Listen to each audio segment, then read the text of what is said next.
लेकिन करना है। बोली वृंदावन बिहारी लाल की जय हो। इस प्रकार दसम स्कंद के 65वें अध्याय में बलराम जी का गोपियों का विहार वर्णन आता है। मेरे बलराम जी महाराज गोपियों के पास गए तो यमुना जी को मेरे बलराम जी ने विहार करने के लिए बुलाया, लेकिन यमुना जी नहीं आई। तो मेरे प्रभु ने गुस्से में आकर क्रोध के वशीभूत होकर अपने हल से जैसे ही यमुना जी को जमीन पर हल मारकर खींचना प्रारंभ किया तो मैया आज तुरंत प्रणाम करने लगी, क्षमा याचना करने लगी। आज भी बलदाऊ जी का ये प्रताप दिखता है। 84 कोस की जो परिक्रमा है उसमें आज भी ऐचा दाऊ जी का मंदिर बना हुआ है। जो भक्तजन 84 कोस की परिक्रमा देने के लिए गए होंगे तो उन्हें मिले होंगे। आज भी उस स्थान पर यमुना जी सर्पाकार बह रही हैं। ये है मेरे दाऊ जी का दिव्य प्रताप। जैसे ही दुष्ट राजाओं को पता चला कि बलदाऊ वृंदावन छुट्टी मनाने के लिए गए हैं, सोई द्वारका पर सबकी टेढ़ी नजर हो गई। एक पौंड्रक नाम का राजा था, स्वयं को भगवान बनाता था। जैसे आजकल भी कुछ लोग हैं जो अपने आप को भगवान समझते हैं, और ये हमारी भी कमी है कि हम अपने देव स्थानों को छोड़कर अन्यत्र स्थानों पर जाते हैं। ये हमारी मूर्खता का परिचय है। वो एक बात अलग है। देखिए, निवारण अपने कर्मों के माध्यम से योगा। कभी कभी क्या होता है कि उसी समय तो हम उस स्थान पर हमारा जाना होता है और उसी समय हमारे कर्म के प्रारब्ध से हमारे दुख की समाप्ति होती है। तो हम क्या समझते हैं कि फलाने वहां जाने पर हमारे कष्ट का निवारण हो गया। कष्ट का निवारण मात्र और मात्र गोविंद की शरण में हो सकता है। तो हमें कभी भी बैठकर अन्य धर्म की ओर अग्रसर नहीं होना चाहिए। बाकी आप समझदार हैं। बोले ठाकुर जी महाराज की जय हो। आज भी झूठ मूठ के बहुत भगवान बैठे हुए हैं। देखिए, आजकल से ऐसा विरोध नहीं चल रहा है। परमात्मा का विरोध तो त्रेता द्वापर अन्य युगों से चला आ रहा है, लेकिन विरोध करने वाले विरोध करते रहेंगे और जो धर्म को समझने वाले हैं वो धर्म की ओर ही अग्रसर रहेंगे। पौंड्रक आज 2 अक्षौहिणी सेना लेकर कृष्ण से युद्ध करने के लिए आया। मेरे प्रभु ने काशीराज और पौंड्रक दोनों को सिर को धड़ से सुदर्शन चक्र से अलग कर दिया। बोले सामने सरकार की। एक बार दुर्योधन की बेटी थी जिसका नाम था लक्ष्मणा। बड़ा स्वयंवर हुआ, लेकिन स्वयंवर में जो पुत्र इनका सांब है ठाकुर जी का, वह लक्ष्मणा को लेकर भागा।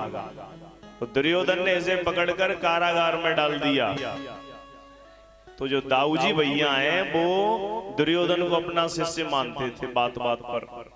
तो मेरे कन्हैया जी ने सोचे कि आज अपने दाऊ जी भैया के भी मन की बात रख लें, इनको भी मालूम पड़ जाएगा कि कितना प्रेम है इनका शिष्य के प्रति, शिष्य का गुरु के प्रति। तो दाऊ जी महाराज को छुड़ाने के लिए भेज दिया, सांब को छुड़ाने के लिए।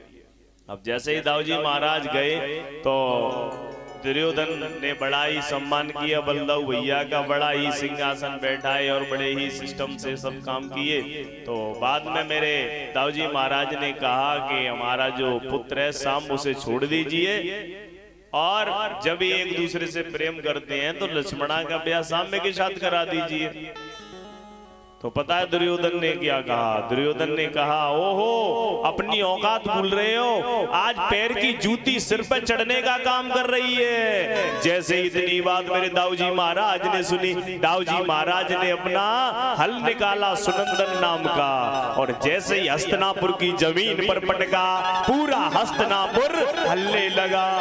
और मेरे दाऊ जी महाराज ने कहा कि इस हस्तिनापुर को मैं गंगा जी में डुबो दूंगा। सभी प्रणाम करने लगे। देखिए आज भी आप जाओगे तो हस्तिनापुर जो है वो गंगा जी की तरफ झुका हुआ है। ये मेरे दाऊ जी महाराज का प्रताप है। बोलिए दाऊ जी महाराज की। सब पैरों में गिर के क्षमा याचना करने लगे। इस प्रकार से मेरे प्रभु जी के पुत्र श्याम और लक्ष्मणा का विवाह हुआ। सुखदेव जी कहते हैं परीक्षित आज भी हस्तिनापुर गंगा जी की तरफ झुका हुआ है। एक बार नारद जी ने सोचा मैं जरा देखूं तो सही कि भगवान के 16,108 ब्याह भए हैं तो भगवान रहते कैसे हैं। जैसे ही आज मेरे नारद जी आए तो नारद जी आते तो क्या करते हैं, श्रीमन नारायण नारायण नारायण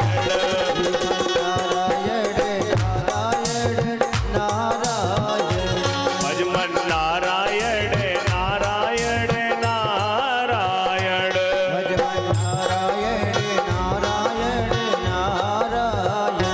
बद्री नारायण नारायण नारायण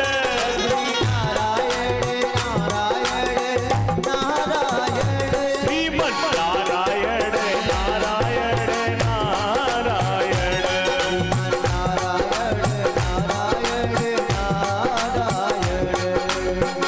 जो नारायण नाम लेत है जो नारायण नाम लेत है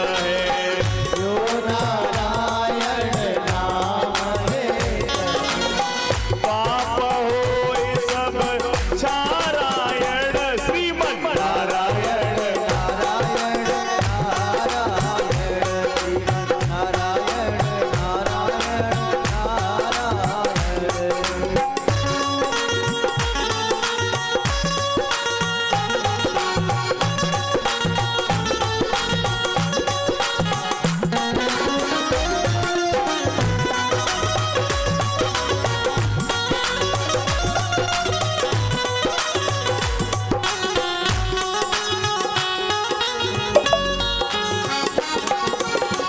श्री कृष्ण गोविंद हरे मुरारी हे नाथ नारायण वासुदेवा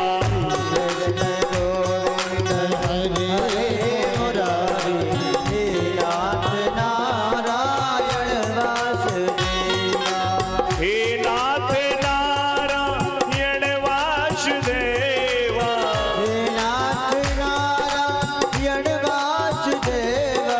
हे नाथ नारायण वासुदेवा कृष्ण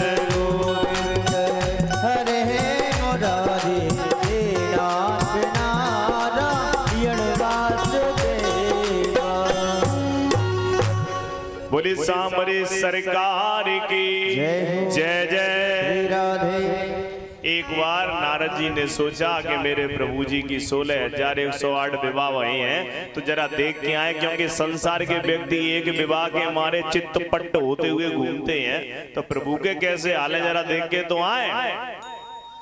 नारद जी आज पहुंचे तो नारद जी ने क्या देखा कि मेरे प्रभु जी जितनी उनकी पत्नियां हैं उतने ही रूप बनाकर किसी के साथ विहार कर रहे हैं, किसी के साथ जल क्रीड़ा कर रहे हैं, किसी के साथ बैठकर भोजन कर रहे हैं, किसी के साथ पंखा डुला रहे हैं। सभी पत्नियों के साथ बड़े ही आनंद से मेरे ठाकुर जी रह रहे हैं। जैसे ही मेरे नारद जी ने देखा आज नारद जी मेरे प्रभु को प्रणाम करने लगे, क्योंकि मेरे जो कन्हैया जी हैं वो कोई साधारण नहीं है, ये योगेश्वर हैं, योग को जिसने जीत लिया हो। नारद जी बोले हे योगेश्वर मैं आपकी माया के प्रभाव को समझ नहीं पाया। तुलसी बाबा रामचरितमानस में कहते हैं अति प्रचंड रघुपति की माया, अति प्रचंड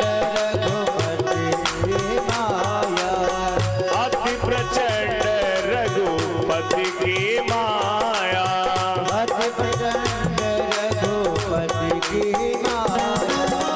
जेहि नमो यस को जग जाया,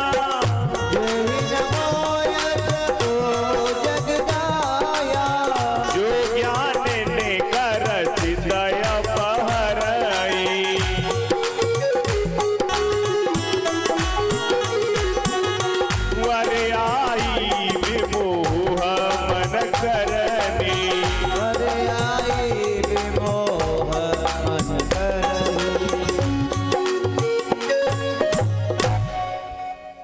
तो आज मेरे प्रभु की माया को देखकर मेरे प्रभु से नारद जी प्रणाम करने लगे और नारद जी बोले, हे प्रभु, मुझे ऐसा वरदान दो कि मैं आपके गुणगान ही गाता रहूं और सारे लोकों में आपका गुणगान करता रहूं। सुखदेव जी कहते हैं, राजा परीक्षित, भगवान की सुधर्मा सभा बड़ी ही अद्भुत है। मेरे प्रभु जी की माया जो सुधर्मा सभा है उसका ये बड़ा विशेष महत्व है कि कितने भी व्यक्ति आ जाएं, लेकिन एक जो आसन है वो हमेशा खाली पड़ा रहता है। ये मेरे प्रभु की माया का प्रताप है। आज मेरे प्रभु जी की सभा में कई राजा आए और उन राजाओं ने बड़े सुंदर ढंग से जरासंध के बारे में बताया कि जरासंध ने 20,800 राजाओं को कैद कर रखा है। तो बड़े ही सुंदर ढंग से प्रार्थना करी, कृष्ण कृष्णा प्रेमयात्मनः प्रपन्नम वैभजन वयं त्वां शरणं यामो भवभीताः पृथग्दग्य। हे प्रभु, हम आपके भगवत शरण हैं, हमारे भय को दूर करिए। आप सभी बुद्धि के कारणों को समाप्त कर देते हैं। आप बुद्धि के कारण संसार से भयभीत हम रह रहे हैं और आपके होते हुए कि यदि हम भयभीत रहे तो हम कैसे रह पाएंगे। श्री बिंदु जी महाराज कहते हैं, कृपा की न होती जो आदत तुम्हारी, तो सुनी ही रहती अदालत तुम्हारी। जो दीनों के दिल में जगह तुम न पाते, तो किस दिल में होती इबादत तुम्हारी। गरीबों की दुनिया है आबाद तुमसे, गरीबों से है बादशाहत तुम्हारी।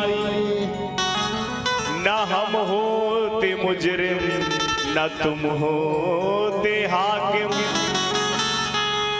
तो फिर किस घर में होती इबादत तुम्हारी। तुम्हारी ही उल्फत के द्रग बिंदु है ये, तुम्हारी ही उल्फत के द्रग बिंदु है ये। तुम्हें सौंपते हैं अमानत तुम्हारी। जब तक सभा में नारद जी का आगमन हुआ, भगवान ने उनका स्वागत किया और आसन पर बिठाया। नारद जी बोले, आपके परम भक्त युधिष्ठिर जी के यहाँ से मैं आपका निमंत्रण लेके आया हूँ। वो राजसी यज्ञ करा रहे हैं, अतः आप पधारें। तो भगवान ने उद्धव से विचार विमर्श किया और पहले युधिष्ठिर के यहाँ जाने का प्रस्ताव पास किया। आज मेरे प्रभु जी युधिष्ठिर के यहाँ पहुंचे तो युधिष्ठिर ने ये बताया कि सब कुछ ठीक ठाक है, सभी राजा हमारे पक्ष में है, क्योंकि राजसी युग जब होता है तो ये मान के चलो निर्विरोध चुनाव की तरह, यानी कोई भी विरोध में नहीं हो।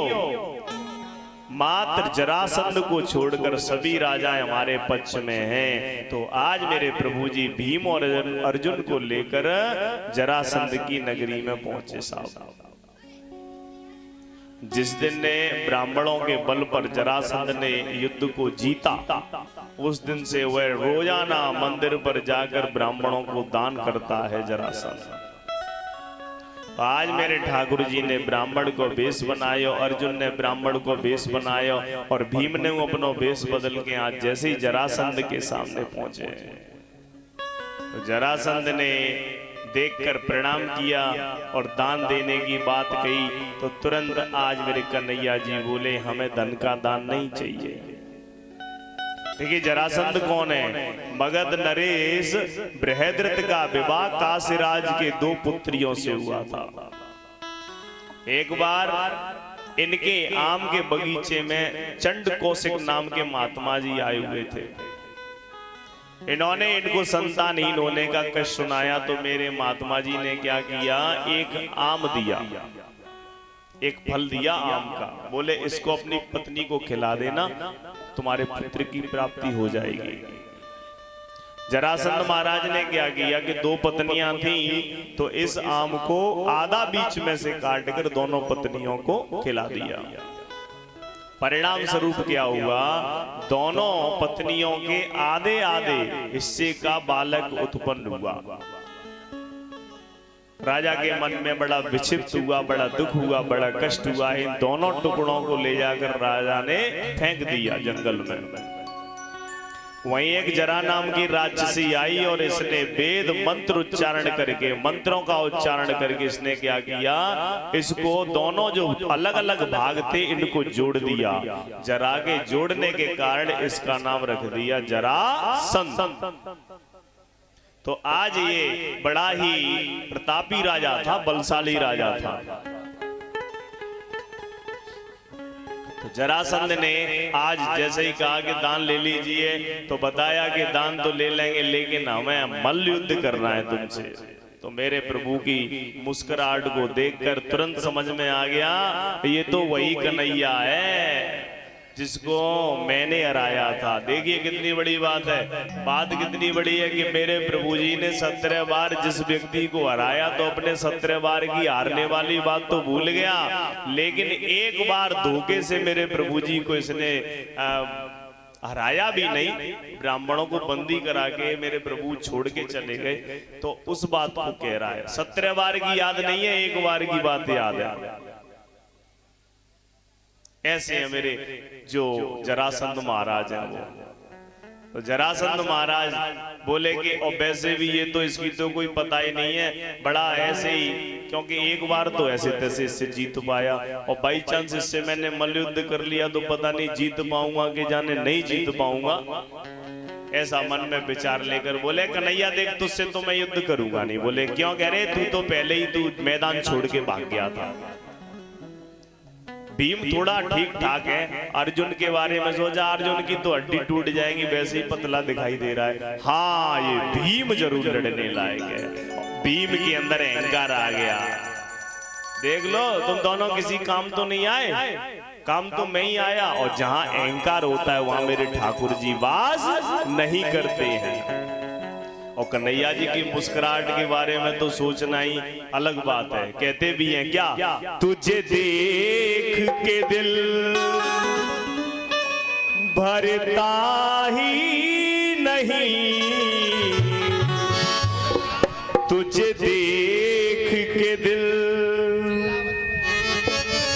भरता ही नहीं, अब जाऊं कहाँ मैं सामरिया, अब जाऊं कहाँ मैं सामरिया, तुझे दिल भरता ही नहीं, अब जाऊं कहाँ मैं सामरिया।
अपने विचार होते हैं अलग अलग। अब हो सकता है कुछ लोगों का अपने बच्चों को देख के दिल नहीं भरता होगा, हो सकता है कुछ घरवाली को देख का दिल ठाकुर जी को देखकर नहीं भरता है। वो तालियों की सेवा देते हुए बड़े सुंदर भाव से गाएंगे कैसे।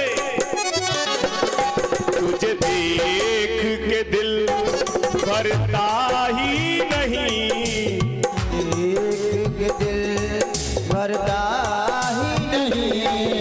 अब जाऊं कहाँ मैं सामरिया, अब जाऊं कहाँ मैं सामरिया।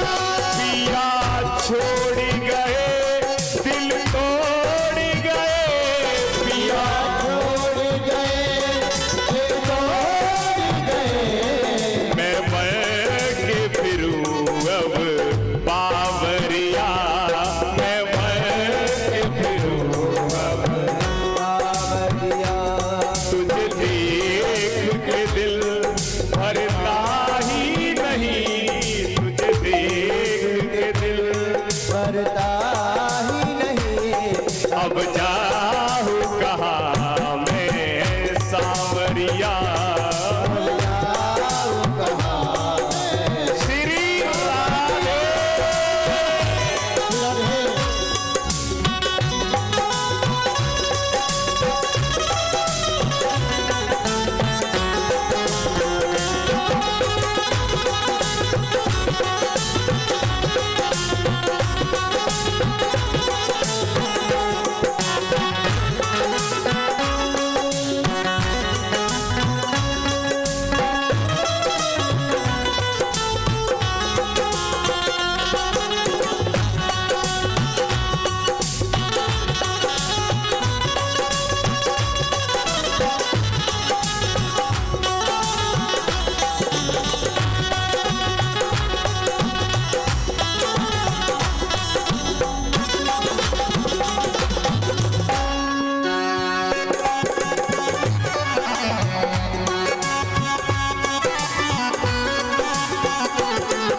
राधे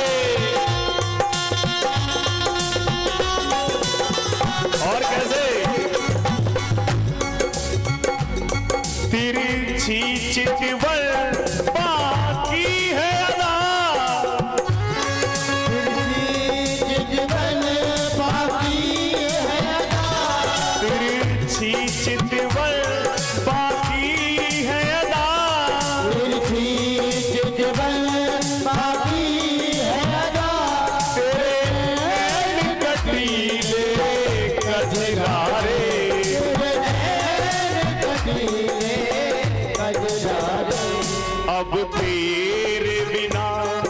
अब तेरे बिना जी लगता नहीं, अब तेरे बिना जी लगता नहीं, अब काहे सताए सांवरिया, अब काहे सताए सांवरिया, तुझे देख के दिल भरता ही नहीं, तुझे देख के दिल भरता ही नहीं, अब काहे सताए सांवरिया, अब काहे सताए। राधा रमण लाल की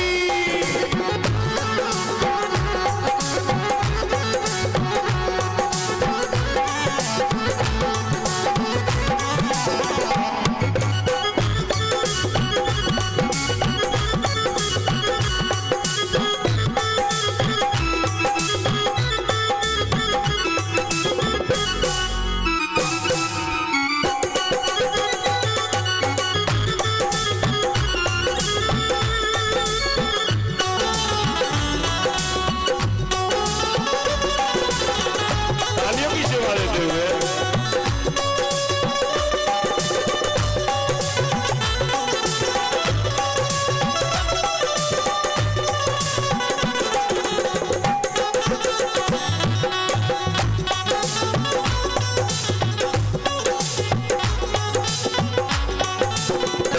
तेरी मुरली की मीठी तानों पर दिल मेरा कन्हैया रोने लगा, मुरली की मीठी तानों पर दिल मेरा कन्हैया रोने लगा।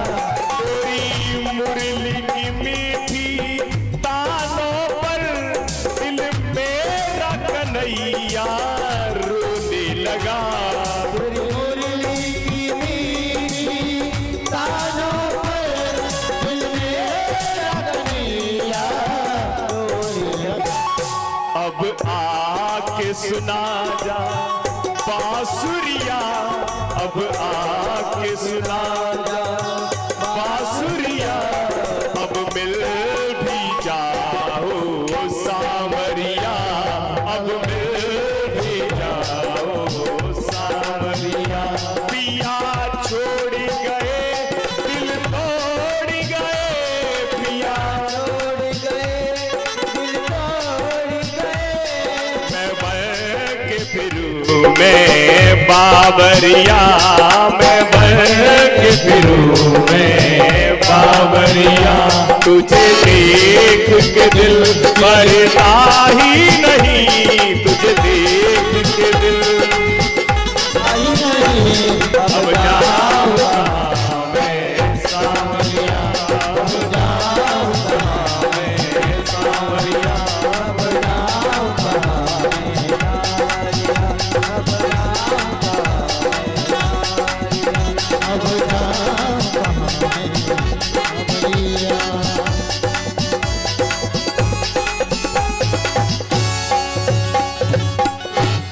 तुझे देख के दिल भरता ही नहीं,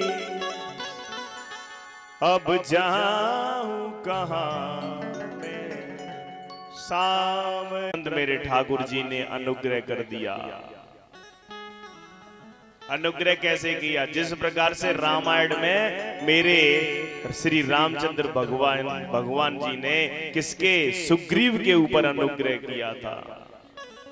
जैसे मानस में सुग्रीव ने धीरज रखा था, उसी प्रकार से तुलसीदास बाबा रामचरितमानस में कहते हैं, मैली कंठ सुमन के माला,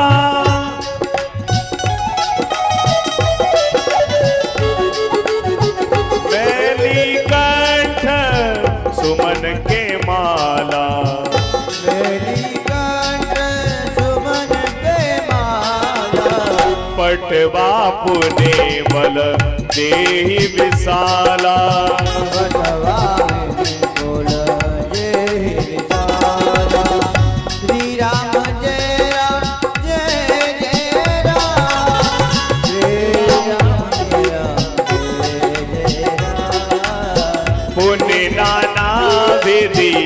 भई लड़ाई।